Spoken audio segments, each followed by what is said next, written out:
శ్మశానంలో ఆయన కూర్చోపోతే ఉగ్రభూతాలు వచ్చి ఓళ్ల మీద పడిపోయి ప్రజల్ని సత్కార్యాలు చెయ్యనివ్వమని అక్కడ కూర్చుని తాండవం చేసి వాళ్ళని కూర్చోబెడతాడు. పార్వతీదేవి అడిగింది మహాభారతం అనుశాసనిక పర్వంలో, శుభ్రమైన కైలాసం ఉండగా, ఇంత ఐశ్వర్యం ఉండగా, చింతామణి గృహం ఉండగా శ్మశానంలో ఎందుకుంటున్నారని అడిగింది. అడిగితే ఆయన చెప్పాడు, పార్వతి బతికున్న నాళ్లు అన్ని చోట్లకి వెడతారు, ఏమీ తోచట్లేదు, శ్మశానానికి వెళ్ళొద్దామని ఎవరు రారు పార్వతి.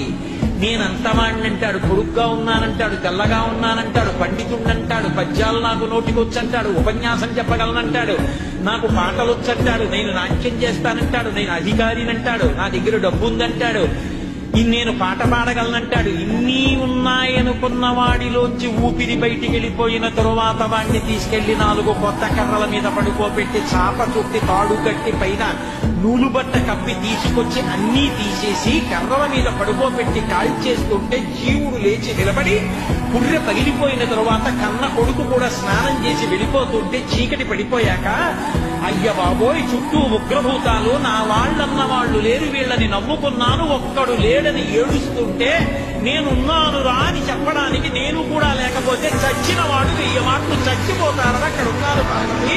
నా కర్మకాలక్కర్లేను.